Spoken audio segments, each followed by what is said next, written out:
All right, y'all. Listen, I've been going through it these last few days. That's why I haven't been recording. Stall me. I'm off when I want to show y'all like my information on here, but I just know I'm off. I'm off the pills right now. I'm off the pills. Where my other pills at? I got some Tylenols over there. Bro, when you have wisdom teeth pain, that shit is no joke. I cannot think straight. You feel me? Now, granted, I am feeling a little bit better than I'll say I was 2 days ago. Definitely. I'm good enough that I can film. You feel me? But the first day, I was going through it. First day, I was going through it. Second day, I was going through it. Today, like it's still sore. Definitely. It's still sore, but I'm here. You feel me? I told myself if I'm good enough to sit in front of the camera, then I'm good enough to work. You feel me? It's mild pain. Like right now, the pain is probably like from 1 to 10. The pain is probably like a probably like a 4. Probably like a 5. Pain probably like a 5, but I'm locked in. Y'all see, we got Dr. Insanity. My man uploaded 38 minutes ago. I'm locked in. Mother discovers her 2 children are wanted killers. Yep, GG's. This is Tiffany, mother of Tyler and Eli Chafin. Just hours earlier, her 2 sons brutally killed a man and left his body by the side of the road. Yo. I had to shoot Willis to make sure my brother didn't get hurt. This place I was trying to protect the children. As Tiffany listens in horror, the brothers insist they were only protecting each other. But the truth is far darker. He'll never turn out to be. My boy wanted to kill somebody, and then... Over the next 24 hours, wait, what? Tiffany will face the worst day of her life as she slowly pieces together the horrifying truth that she's raised 2 terrifying killers. And your brother murdered somebody. I love you very much. Some people have a fucked up way of looking at things. But a killer is a killer is a killer, right? Okay, Dr. Seuss. She tried to piece some shit together. Y'all heard her? The Chafin brothers' Sunday begins like any other morning in their parents' remote home near Aztec, New Mexico. They're sitting in the living room watching gun YouTubers and playing video games. A young woman is with been them. a sign right there. She turns to the brothers and asks if they would kill for her. But just then, her phone buzzes, and in that moment, something in her snaps. She stands up, looks at the brothers, and tells them they're going for a ride and to bring guns. What? 2 hours later, in a quiet trailer park, residents hear 4 sharp gunshots echo through the area. When they rush to their windows, they see a man lying motionless in a puddle of blood and a car speeding away from the scene. Seconds later, 911 calls begin pouring in from terrified witnesses, marking the start of a multi-hour manhunt unlike anything this town has ever experienced. Just a shootout. Somebody got shot over here. And I think somebody's either dead or bleeding across the street. One of the 2. He was walking out of the house and they just started opening fire on him. It's like a white SUV. I'm the neighbor. I do not want my name used. Gunshots. Yeah, she said, oh, hell no. She said, what I just seen, y'all better not use my name. I feel that, though. You feel me? Them motherfuckers ain't gonna be coming after me if I can't catch them. You tripping. 5 minutes ago, he hopped into a white, looked to be like a Ford Escape. Within minutes, multiple officers rush to the scene, with no idea what they're up against or if the shooter is still somewhere nearby. The following footage has never been seen before until now. Viewer discretion is advised. Okay. Get the kids away from here! You guys can leave. Go ahead and leave. Good. He's obviously 10-7. Officers find the victim lying face down in the grass, while nearby residents begin gathering outside, oblivious to the danger still nearby. And before officers can secure the scene, something catches their attention. A white SUV parked just 100 yards away, matching the description of the suspect's vehicle. Yeah! With guns drawn, they move in cautiously, fully expecting to confront the gunman. Out of the vehicle! Get out of the car! Get out of the vehicle! Is there anyone else in your car? Just your dog? Yes. Okay, just keep walking to me. You have any weapons on you? No, sir. No weapons in the car. No weapons on me. I just searched by a friend of mine. Put your hands on top of your head for me, please. Sure. I just went to the dollar store and got cigarettes. And I came to see my buddy, so I turned around right there, and you guys were right there.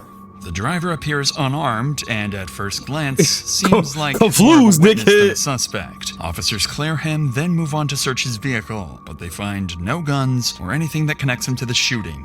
That leaves police with all I know that's so ass. That's so ass. Imagine there's a shootout, right?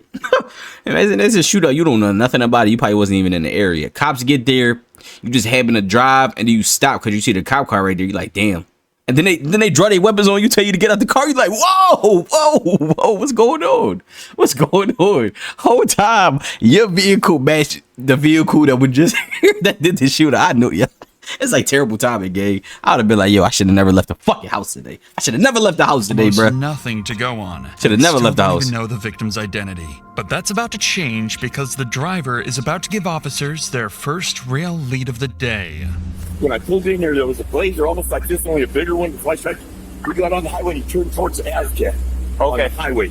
Cool if I open it real quick? No, go ahead. Okay. No. Just to make sure. Yeah.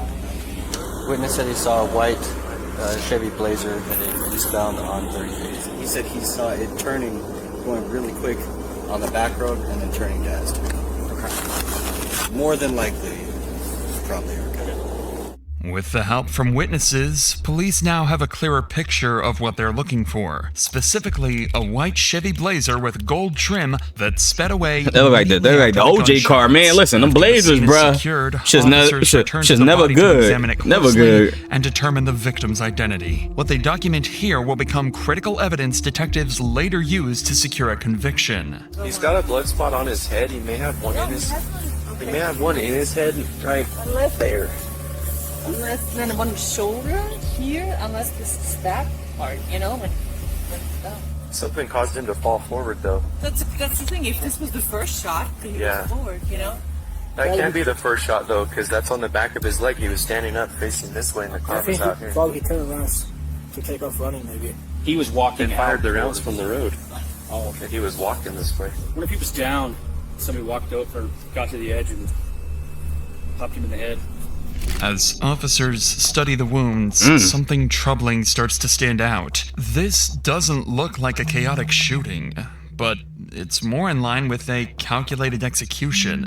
The shot pattern is brutal, hinting at a violent, twisted killer on the loose. The victim appears to be in his early 40s with at least 4 gunshot wounds, and with no gun in sight, it's likely he was unarmed.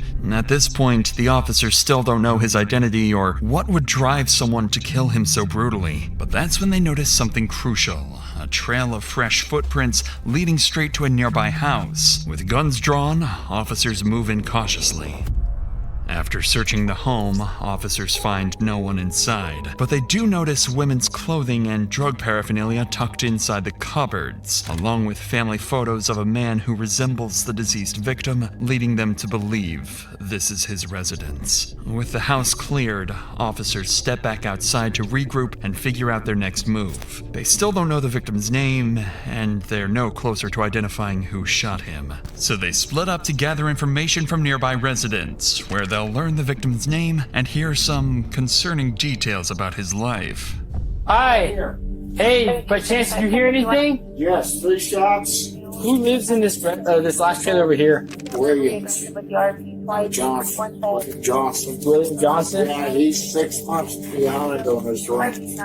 Earlier, Oh, did you hear damn. anything over here? Yes, sir. We didn't ask that, brother. How many people come and go from that house that you're aware of? Quite a few. Do they ever have any issues over there? Oh, fighting. Who fights? Sierra and William. After speaking with several more neighbors, officers finally confirm the victim's identity. 37-year-old William Johnson, a father of 2 daughters, known around the area as Bubba. They also learn about a 23-year-old girl named Sierra who'd been living with William and often was seen arguing with him. But no one seems to know her last name, something police now need to track down. Ow. Coincidentally, one of the officers canvassing the area encounters a driver parked along the roadside who claims to be Sierra's friend and knows exactly how to find her. How's it going? Good. Do you know her because you worked with her? I know her because I worked with her. She was also a friend of my daughter's. Are him and Sierra still together? For some dumb reason, I told her, do not get back with him. It's not going to work out. She got back. You know if Will had bad blood with anybody? I'm sure he had back with a lot. Just the whole.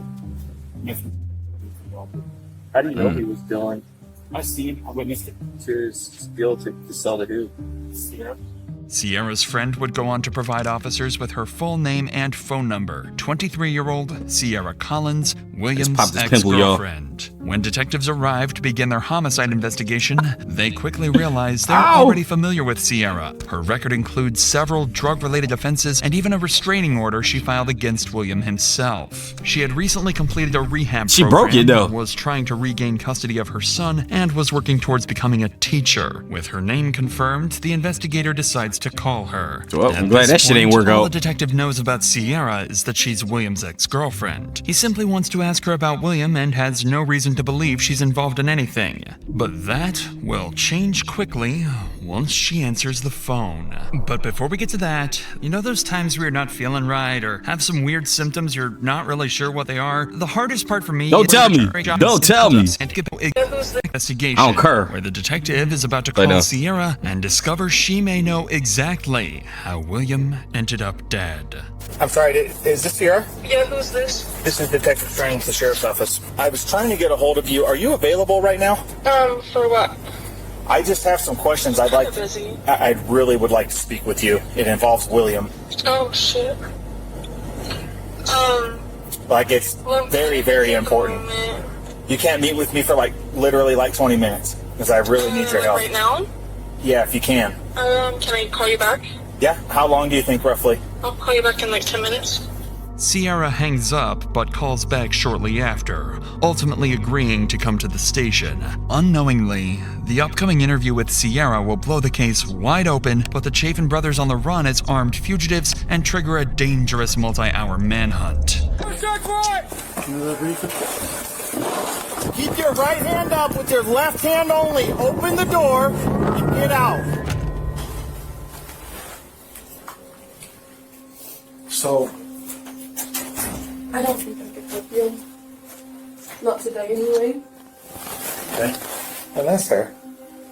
Do you know who he dealt with on that whole drug side of things? Like who kind of his person was? That was like his complete. The reason I asked you is that's a motive. That's a great motive. I mean, he bought dope from a lot of fucking people, you know what I mean? Did he owe any of them? Yes.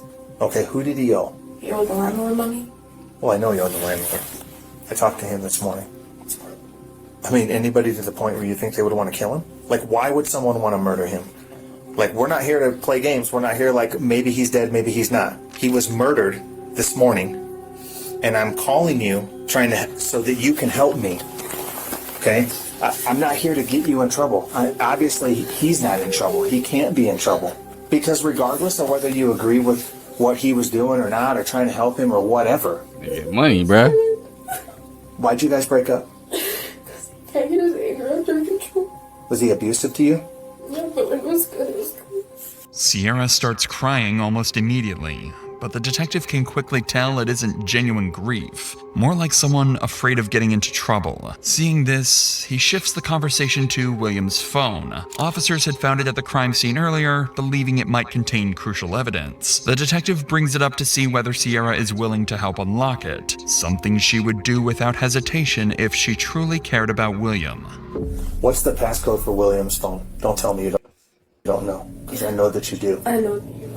And I know that you know, and listen, I'm going to tell you something right now. The chain of events that took place, if I can access that phone, that will help me huge. Honestly, he didn't even have one. No, he does. There's a code on it. What is it? I haven't been on his phone in a long time. You're not in trouble. You're here to help I'm me. in trouble. You are here to help me. That's why I called you. Yeah, I know, but then I'm gonna get in trouble. Like, How? For what? I don't know. Probably the shit on his phone. Why would you be in trouble for what I see? Uh-oh, GG's! Self-snitching!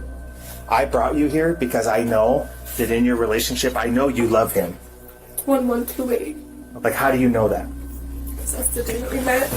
Sierra's reaction here is concerning, to say the least. Outright refusing to help unlock the phone because she's worried it might contain something incriminating is a major red flag for the detective. Definitely. Her lack of cooperation is doing nothing to help her case. But things don't stop there. As the interview continues, Sierra soon reveals the real reason she won't talk. I just feel like I'm gonna get in trouble if I say something wrong, and I don't. Like for what? Well, I mean, I guess what do you think? I mean, did you shoot him? So what do you? I mean, what do you think? I can't go to jail. I'm trying to study to be a teacher, you know. Like I just. What do you? You're not. Drama. You're not going to jail for anything. I just wish we could go for a walk and like you didn't have to use. Well, let's go. I'll leave my shit in here right now. We'll go walk down the street right now. You got those old fancy pins with the fucking microphones probably. I don't know. This is a regular. This isn't the fucking FBI on TV. What the hell? She think my man in Men in Black. He got that pen that just gonna wipe out memory. What the hell?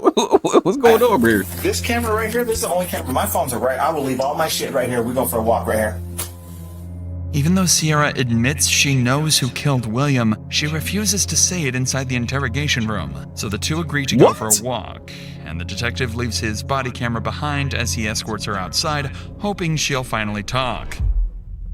Outside, Sierra explains that her friend Tyler Chafin, whom she met in rehab, and his brother Eli were the killers, and insists she had no part in the murder, claiming the brothers were unstable and the younger one simply wanted to murder someone. Yo, wait, so in the beginning of this, right? In the beginning of this, they said that she basically brought this up to them, and they would just, you know, they basically agreed to it. But to snitch on them, knowing that this was your plan, is very, very crazy. Shit's gonna get drawn back to you anyway. You might as well just went down lying, bruh. This, however, is only Sierra's version of events, a version that conveniently leaves out the week-long plan she set in motion to get William killed while letting someone else take the blame. That's crazy. For now, the detectives take her statements at face value, though he does confiscate her phone to search for any incriminating evidence. Following this, investigators begin digging into the Chafin brothers and discover that the older brother, Tyler, is a convicted felon with a prior arrest for assaulting a peace officer. To make matters worse, they find several firearm purchases, including rifles and pistols, registered to the Chafin household.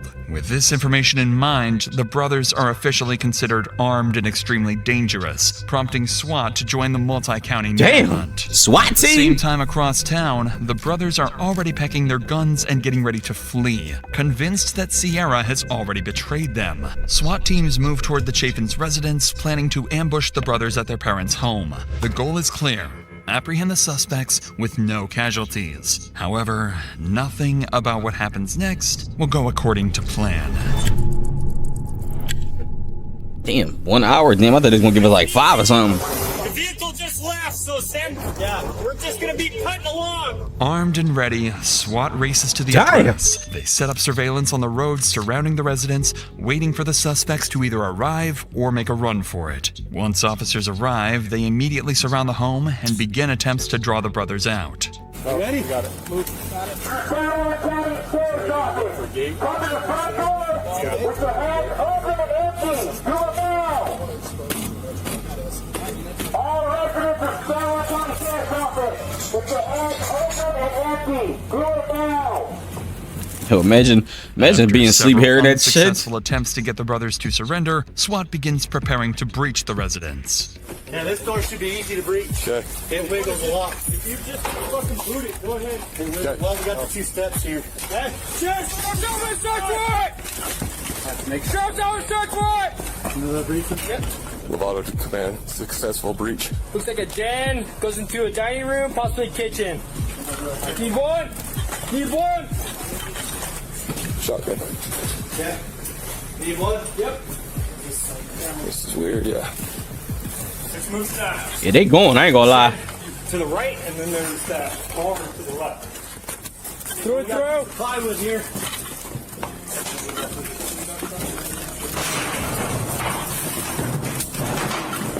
Yeah, you're good to right here. On me. Good. After searching the entire home, no Chafin brother is found, but whoever lives here has left half a dozen guns behind, meaning they could return at any moment. Just then, a white SUV matching the exact description of the suspect's car is spotted approaching the house. Officers draw their guns immediately, closing in on the vehicle as they brace for a shootout. 411 is not stopping, it's evading.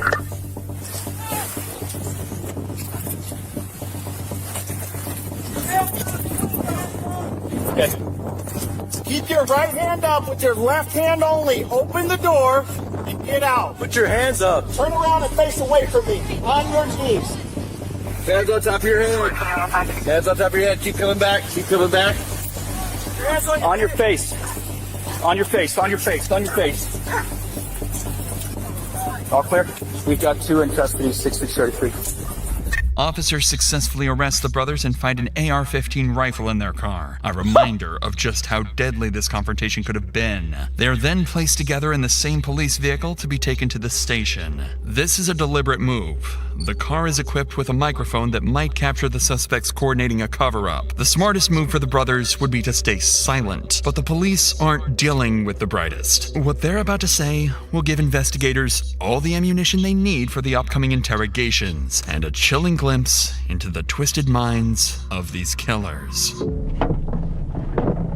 Stop, Eli.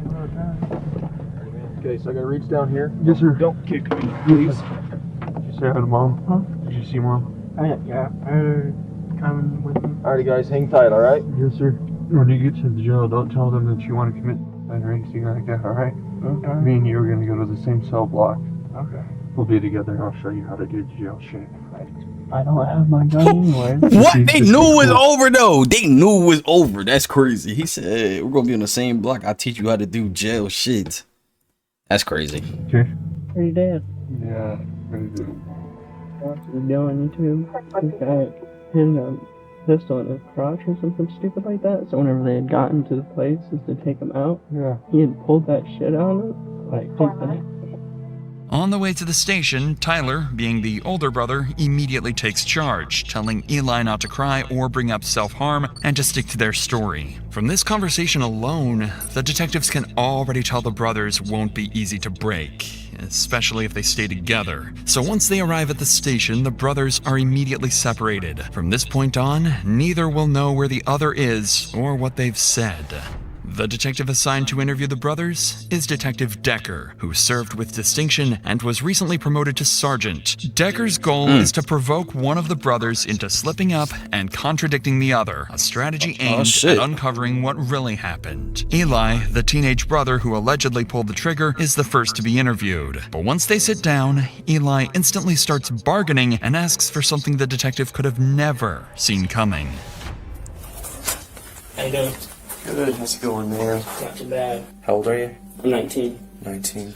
Damn, threw his life away. For the questioning, because anytime I've been told if they're going to do any questioning for you, is to have them in during the questioning. But you're at this point you're 19. The parent part generally applies to juveniles. Yeah, but I still like it.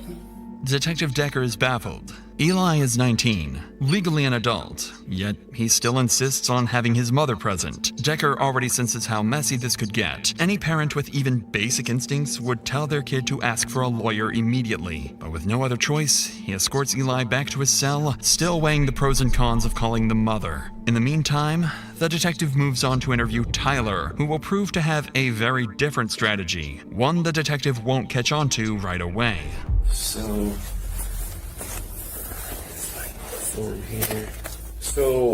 I gotta ask you before we get going, man, do you have any idea why you might be here today? Not really. Not really at all. And the reason that I tell you that is because I know we all screw up, we all do stupid things, but the reason that you're here today is in reference to William Johnson. Do you know who that is? I do. Okay, how do you know him?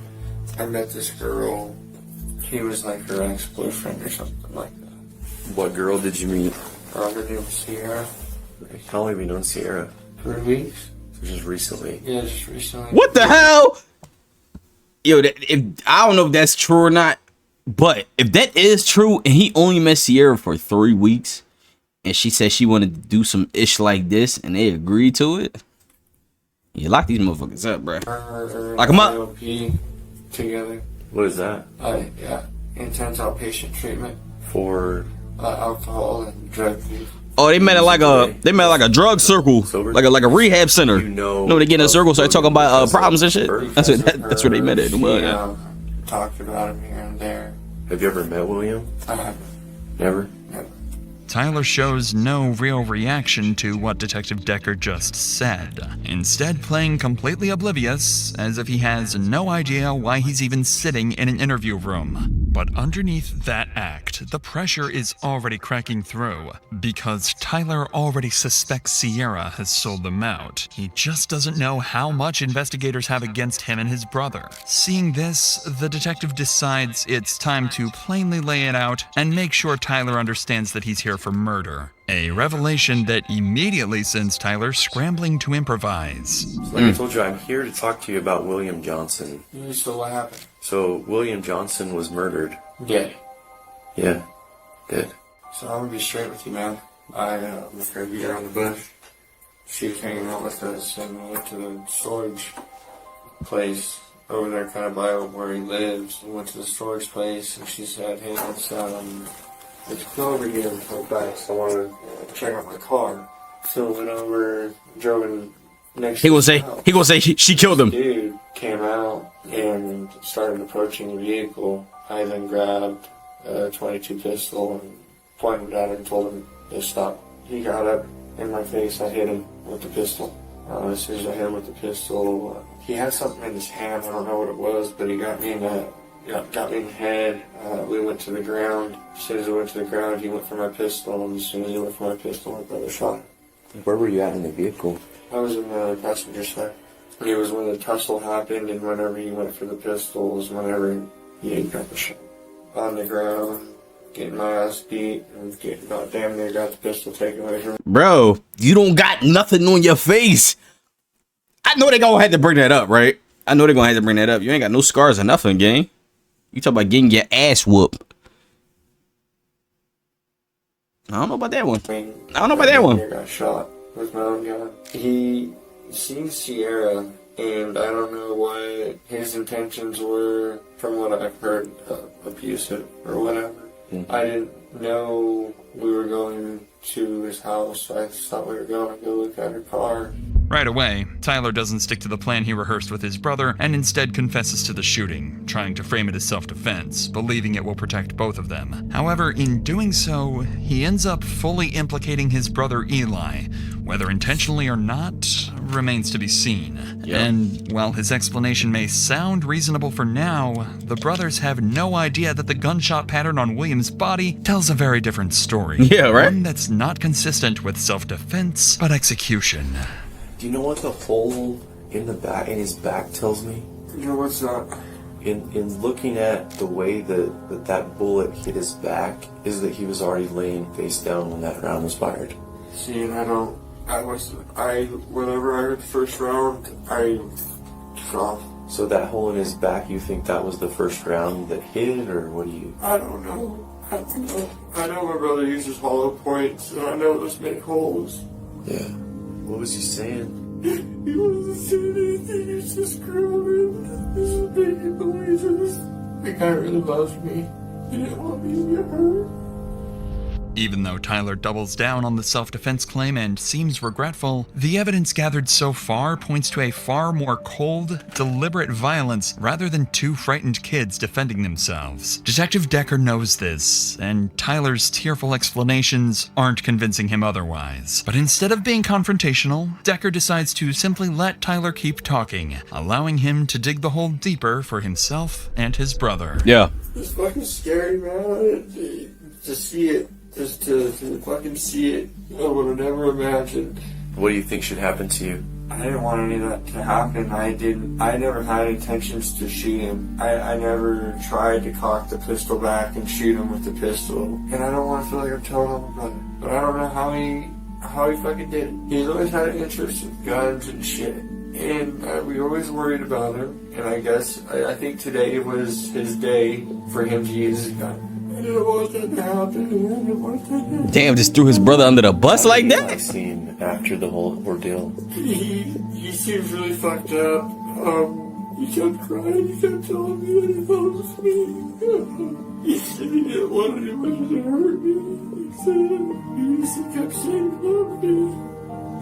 Tyler is a complete mess now, no longer acting, but genuinely horrified by his brother's actions this morning. After exhausting everything Tyler can say about the murder, the detective shifts the conversation to the third person that was present during the shooting, Sierra Collins. Earlier, Sierra placed all the blame on the brothers, insisting she had nothing to do with the murder. But that narrative is about to change. What was her take on seeing her, I guess, boyfriend or ex-boyfriend She shot dead? had zero to none emotion. It was shocking. I didn't. So no emotion at all? Not laughing, not crying? She did. I know that that was her plan. And I don't know if she was, because he was outside whenever we pulled up. Because she had asked Eli if he'd shoot him before all this happened. Jokingly, like, haha, that's a nice gun, would you shoot my ex-boyfriend? Was all a joke until today. I have a little bit of history with her in different cases, and she can be a pretty persuasive girl. I mean, if she straight up asked you to go over there to shoot William, then you need to be straight with me if that's what she said. She told us about how he her and did all these bad things to her. Yo. I just feel like I was tricked. By who? Sierra. And she fucking tricked us. Tyler outright accuses Sierra of Definitely. tricking him and his brother They into throwing the ball murdering back to William. each other. There's a chance he's saying this to protect himself and Eli, but the detective knows Sierra is more than capable of manipulation. If Eli's story aligns with Tyler's, they may be able to implicate her and lessen their own sentences. Now it's the brother's word against Sierra's, and soon their mother Tiffany will enter the mix, stepping into what will become the worst day of her life. For now, though, the detective wraps up his interview with Tyler, but instead of calling the brother's mother right away, he reaches out to someone he's already spoken with, Sierra. What she doesn't know is that the investigators have already spent hours reviewing messages on her phone, and they've uncovered far more involvement than she ever admitted. When Sierra arrives, she seems to sense it and immediately asks Detective Decker to turn off his body cam, apparently forgetting about the camera in the interview room. What neither of them realizes is that this will become the last known recording of Sierra alive. What? You know what happened? You know what fucking happened? I know you know what happened. Yo, she 302. That's what that mean? 302? Don't worry, I've been blaming myself off. 302? You don't have to do it too. I didn't know Tyler had a gun in the front seat. Had they ever been to Will's house before? No. No. How did they know how to get there? So you know none of this looks very good, right? Whenever you send text messages like that to Will and then proceed to go over to his house with their homies who are shot. Oh no, 302 is mental health. William, Dumbass. and William ends up dead because they shot him. It kind of seems like an orchestrated plan to me. Well, that was the What? These guys didn't know Will before they met you. Any info they got about Will came directly from you. I didn't want Will dead. So Sierra, here's what I think. I think that day that you had orchestrated a plan to go over there, but you went over there for a purpose. Those boys had no idea where that place was. But I didn't go over there wanting Will to die. All the evidence that I have says that there was something planned to go down there to do something. Look, I'm a piece of shit, okay? I didn't want him to die. Why didn't My fucking boy wanted to kill somebody and he fucking did. Why didn't you help him? I said you were wrong. I said you guys just fucking killed any of his kids. Sierra continues to insist that Eli simply wanted to kill someone and that she had nothing to do with it. But at this point, none of what she says matters. Her phone is filled with incriminating messages she can't... Wait, hold on. I can't say me, but you can never just be a friend honest about this shit to me. So cool. I don't wait. Okay. Ooh. Oh shit. Hold on. This shit getting bad. Fine, you got it, girl. Oh, so this is William texting, and this is her right next to it. It's a fine, you got it, girl. It what? WTFE? What the fuck that stand for? He said, I'm over the games. It's so shitty of you to be this way. Can't talk to me. Can't let what the hell is up so I can move on. Blah, blah, blah. Okay. She said, then pull up. He said, pull up for what? Where? To get shot in the face. Yo. Your house or what? Just stop texting me, okay? I don't have time for it. Stop calling me. That's concerning. Very concerning. I'm not gonna lie. I didn't even see that message at the bottom. Not only is Sierra not getting her phone back, she's about to learn she's not walking out of this interview room either. Her life, as she knows it, is over. So Eli killed your best friend, gunned him down, and shot him dead in front of you, but you don't know what you think happened, Eli. Do you feel like you're to blame for any of it? I feel like it's all my fault if that's what you're asking. Right now, I'm in the process of applying for a warrant for your arrest for Will's murder. Oh shit, GG. Sierra, I'm not saying that you are the one that went over there and pulled the trigger, but some of your actions directly impacted the way all that turned out. Will's dead. We can't bring Will back. So Sierra, if it's my choice, you're going to go to jail and you're going to be charged. Unfortunately for Sierra, nothing can save her now. The interview is concluded, and Sierra is placed under arrest for murder. Her breakdown at the end of the interview, however, hints at a much darker twist awaiting her, one no one could have predicted. By now, Detective Decker decides it's time to speak with the person who allegedly pulled the trigger, Eli. So he finally calls Eli's mother, Tiffany, asking her to come down to the station without explaining exactly why. Shocked to receive a call from the police at such an hour, Tiffany arrives within minutes. When Decker goes outside to notify her of the horrifying crime her sons are accused of, her reaction is strange, to say the least. So I'm Detective Decker. I spoke with you on the phone. When I went to talk to Eli, he wanted you present while I spoke with him. He didn't really explain why. I mean, he's an adult, so normally we don't get that from adults. He's severely dyslexic. He is considered disabled. I guess our sergeant came over and talked with you and let you know that your boys have been in a shooting. Yeah, I wish. I don't understand. Like, when? Where? How?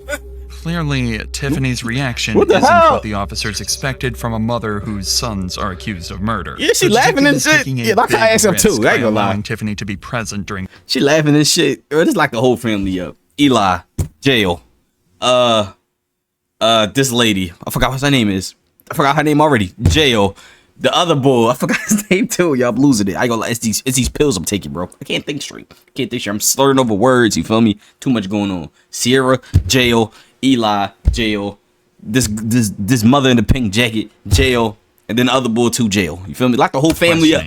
While her presence could encourage Eli to open up, it could just as easily shut him down or prompt him to ask for a lawyer. For Detective Decker, the goal is to see how closely Eli's account aligns with Tyler's and Tyler, Sierra's jail. level of involvement. But for Tiffany, her name Tiffany, whether her jail. teenage sons are truly we got it together now. Cold-blooded killers. Hey, Fred. Can I give him a hug? Absolutely. So you feel comfortable talking to me now? Cool.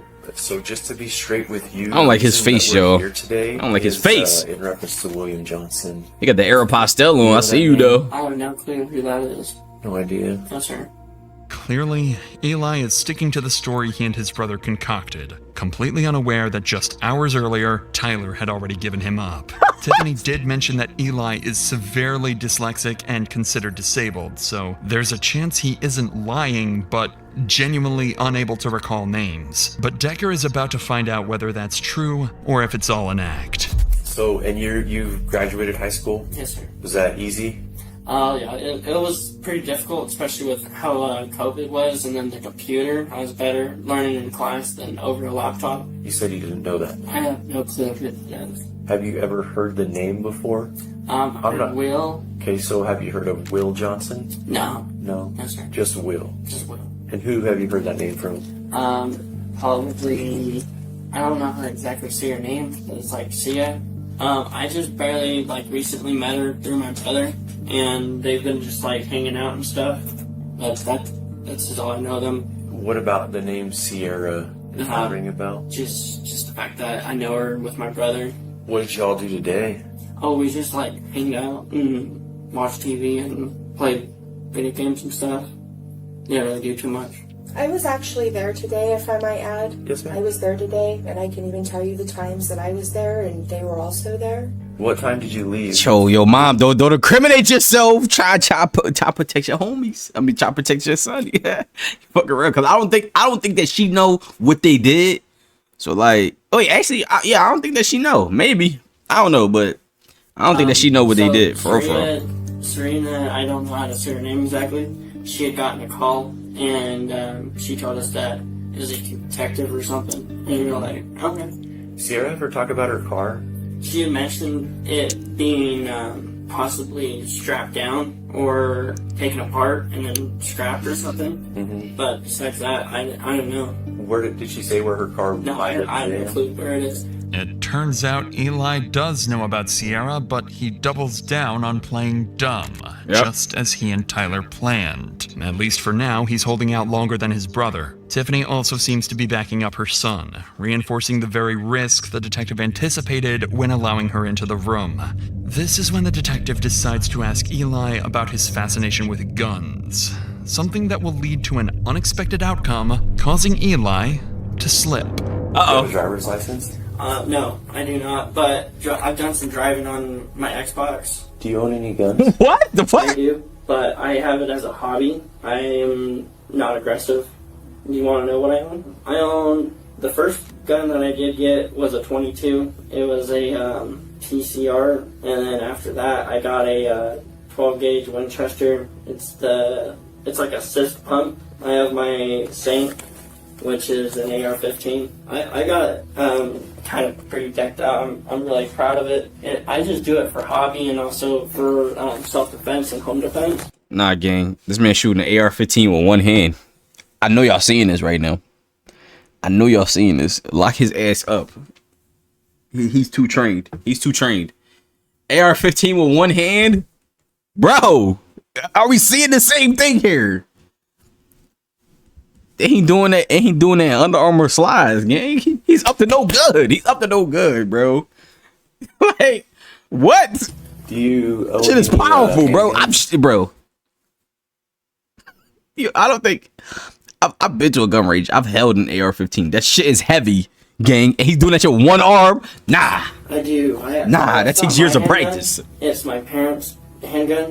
Why? What kind is it? Why are you asking? I'm just curious. Okay.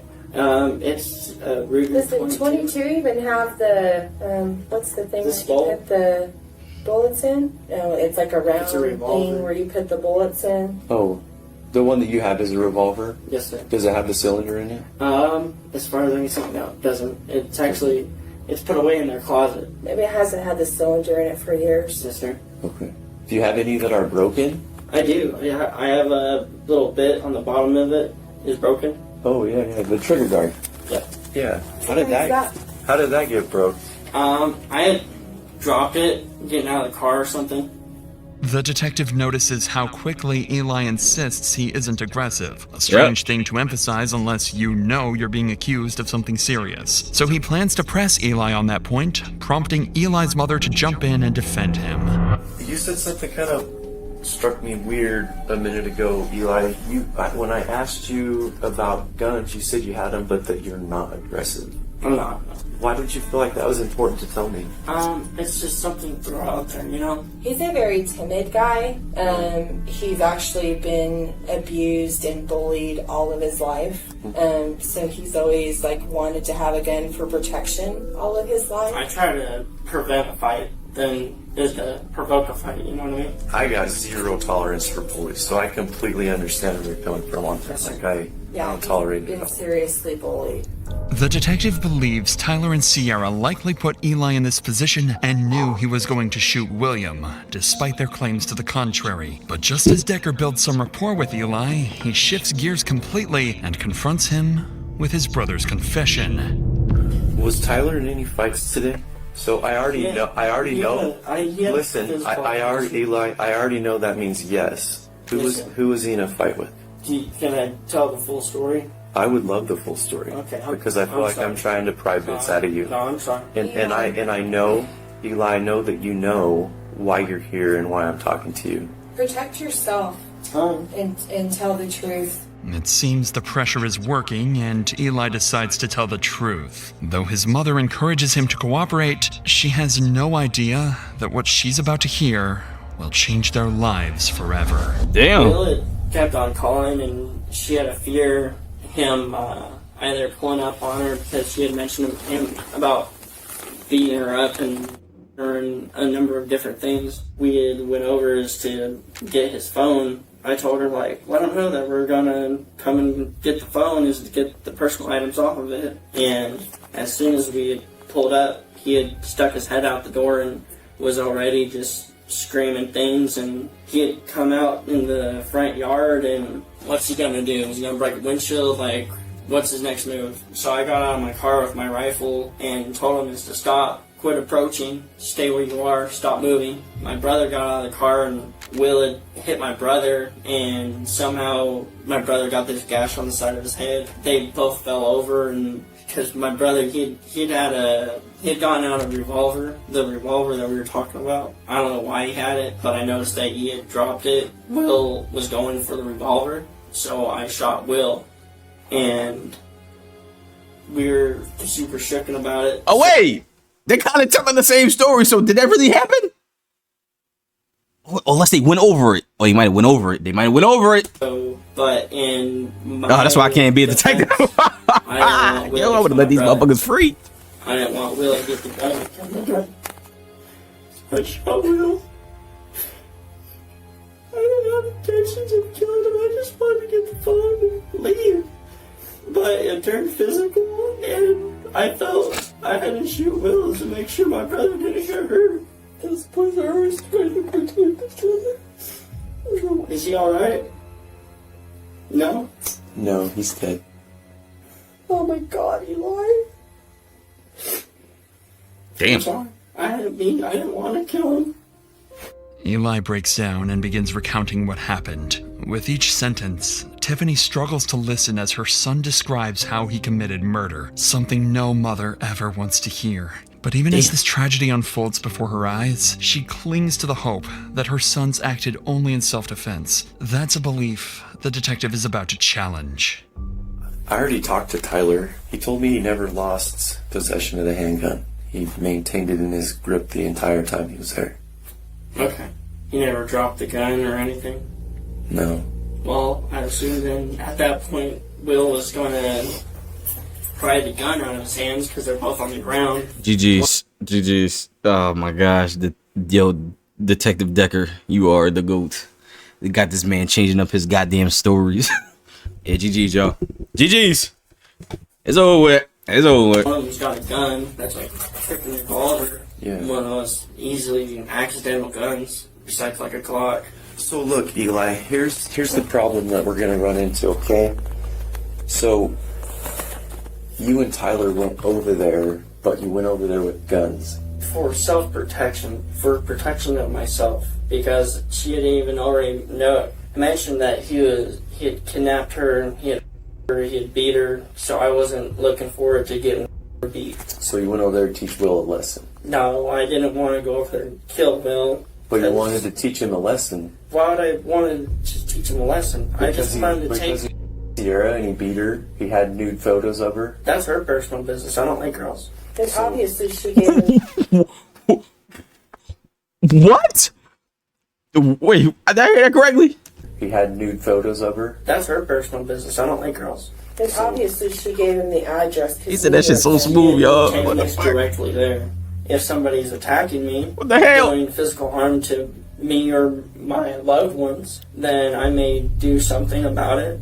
He had pulled out a phone as if he was going to pull out a gun, but I had actually waited for him to see what he was going to pull out before doing anything crazy or irrational. Where did he pull it out from? He had... Can I get up to do an example of how he did this? Absolutely. So he'd come out and went like this, and then went and pulled out his phone all crazy and was like acting all stupid with it. And that's whenever Tyler ended up on the ground. He had hit him in the side of the head with a phone, and Tyler pistol whipped him. Have you taken any handgun courses, any like self-protection courses, any firearms courses? I do a lot of training on my own time. Okay. What does that look like? I'll watch YouTube videos on my and just learn from the YouTube. There's a number of different gun TikTokers that I've learned from out there. Eli only digs himself deeper when he admits he learned gun handling from YouTube and TikTok. And this is exactly where the risk of allowing his mother into the room starts to show. Given what you said, do you really think you should keep talking, or do you want to wait and get an attorney? I'll do what you want. No, I'm just telling you. Given what you said, I don't know that you should keep talking without getting the advice of an attorney. Oh yeah, GG's. His mom knew what was popping. She knew what was popping. So Eli, at this point, get him a lawyer. The only thing that I'm after at this point is I'm trying to figure out of like when you can and when you cannot shoot somebody. I've watched a lot of body cam videos on YouTube, police officers and stuff. Some of them. You should stop. Alright, I'm gonna stop. What do you mean you're gonna stop? I think given the situation, he should probably have an attorney present. And that's completely up to him. I'm with whatever she wants. So what do you want? Is to have an attorney. Cool. We're done. I love you, son. I can't believe you let that girl take you there. With an attorney requested and the interview shut down, Tiffany hugs her son once more. I mean, mom's just trying to protect her son, cool. But she knew it was over when she started hearing that story, though. Having now interviewed both brothers, the detective has made up his mind about them. He steps outside and tells Tiffany what he really thinks about Eli. I guarantee you she's the one for you. When I talk to Tyler, Tyler is a mess.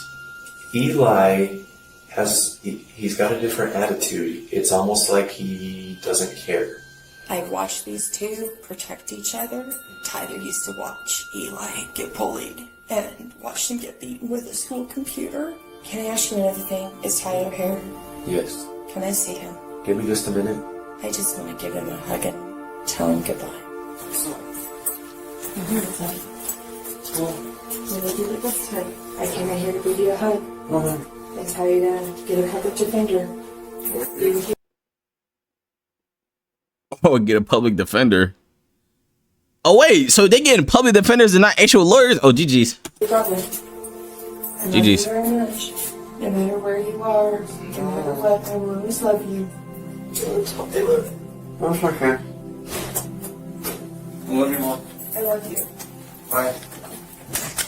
After giving her sons one final goodbye, Tiffany leaves the police station still believing they were nothing more than pawns in a sadistic scheme, insisting Sierra alone should be held responsible. The next morning, a judge approves the murder charges against Sierra, while the brothers' charges remain pending. At the same time, Tyler asks to speak with the detective again, wanting to know what charges he and his brother might face. For Tyler, this is his last chance to shift the narrative in both his and Eli's favor, and influence how police view their roles in the killing. But for Detective Decker, it's an opportunity to strengthen the case against all three suspects. However, when he sits down with Tyler for one last time, he begins to wonder whether Tiffany might have been right. That maybe her sons aren't the monsters everyone assumed. You alright?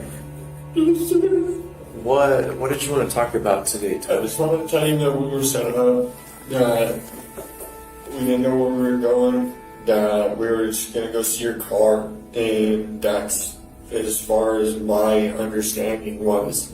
What do you mean you were set up? I feel like I was set up. I feel like I was dragged to that house.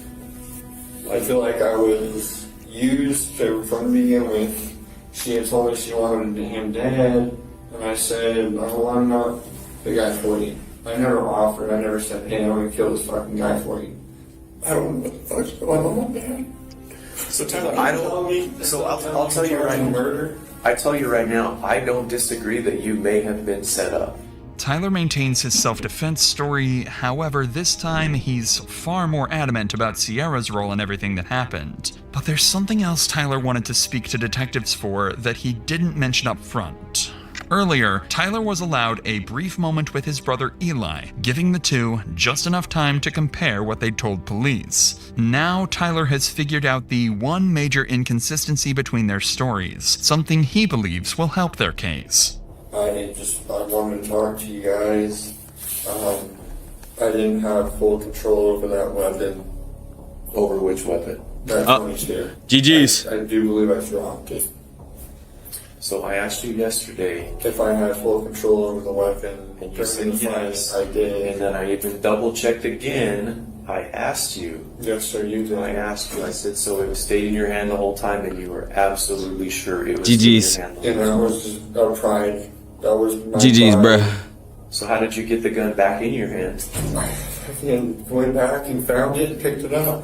What do you mean you went back and found it? Well, like, whenever I was going to go get in the car, I turned around and said, where the fuck's the gun? And I went back, grabbed it, and put it back in the car. So you understand that there's independent witnesses that saw what happened, right? Yes, sir. Tyler, I'm going to be honest with you. It seems like at this point you've had some time to think about what happened. Not only what happened, but maybe some things you could tell us to try to preserve yourself. This was Tyler's last desperate attempt to pull himself and his brother out of trouble. Detective Decker quickly realizes what Tyler really wants from this interview: to protect Eli and salvage whatever future they have left. So he decides to give Tyler the hard truth he's been avoiding. What you're having a really hard time with right now is that brother bond. I've got two brothers. I've got an older one and I've got a younger one. I'm in the middle, okay? And that's what's really troubling you right now. Oh, he crying. I'm like, what am I listening to? And your brother murdered somebody, and you helped, you helped do that. And I think that is your biggest problem. Your biggest fear right now is that you've made things pretty rough for your brother. I know what brother love is, man. I've got him. There's a lot of things that I would do for my brothers in a snap of a finger, man. You do got a long road ahead of you though, so. You can hear the empathy in Detective Decker's voice. He knows Sierra manipulated the brothers, but that doesn't change the facts that the Chafins went to William's house on their own accord. Facts. Following this, Detective Decker wraps up the interview with Tyler and proceeds with murder charges against all three. As the case moves forward, Tiffany never stops supporting her sons. Of course. She stays in contact with both boys, hoping the truth will help them find a way out of this. Jail calls capture a brief glimpse into a mother caught between the children she's raised and the reality of what they've done. Yeah, I've been trying to video Eli for the last 30 minutes, but nobody will get to the tablet. No, for real. Hey, Mom. Hey! What you doing?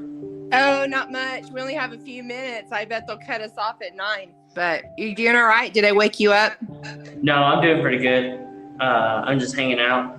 It's fun here sometimes. But, like, honestly, I don't think I've laughed as hard as I have in here just listening to some of the bullshit. That's good. I like to hear that. I mean, they seem good spirits. I really love all the support, and I really appreciate all the help. I think it's awesome. I wouldn't do it if I didn't know what a good boy you were. Oh, I know. She said you were. She said you I were. wouldn't do it if I didn't know what a good boy you were. You were, not you was. She slipped up. Y'all seen it. She know he trouble. She know he trouble. Oh, I know. I really love you. Very much. Sleep good. Have a good night. I'll see you tomorrow. I'll see you tomorrow too. Bye-bye. Bye, Mama. Tiffany would go on to support her sons until the very end. But as the trial date approached, one of the trio's lives came to an abrupt end. In September 2024, while being held at the San Juan County Detention Center, Sierra suffered a severe medical emergency. The detention center could not provide the level of care required to sustain her life, and she was transferred to the regional medical center with limited brain function, where she died shortly afterwards. In July 2024, both Chafin brothers entered plea agreements. Eli pleaded guilty to voluntary manslaughter, while Tyler pleaded no contest to second-degree murder and felon in possession of a firearm. Eli was sentenced to 6 years in prison, followed by 2 years of parole, while his older brother Tyler received 15 years in prison, also followed by 2 years of parole. What? Only 6 years? And he got Brother 15? Tyler received 15 years in prison, also followed by... So he got 6 years, he killed the bull, and he got 15. But did he only get 15 because he's older or because he got 2 charges? But ain't manslaughter worse than the 2 that's over here? Am I tripping? Hold on, I know somebody in the comments got something to say about this. No way. No way.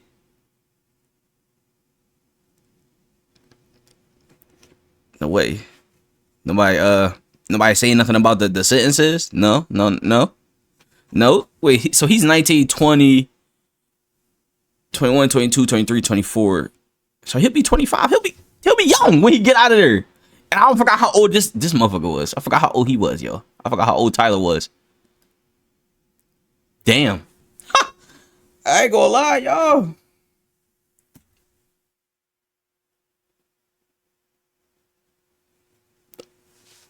Yo, 15 years is crazy though. I know he was pissed when he see his sentence. Ain't no way.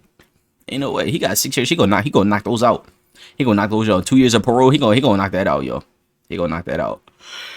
That's crazy, bro. So he should be like living his life by the time he turned like 27. That's crazy. And then the girl Sierra dies. That, yo, like, what did I just witness, bro? This. Hey, yo, that's the end of the video. Man, make sure I like, comment, subscribe. This is crazy. I would expect these sentences to be a little reversed, but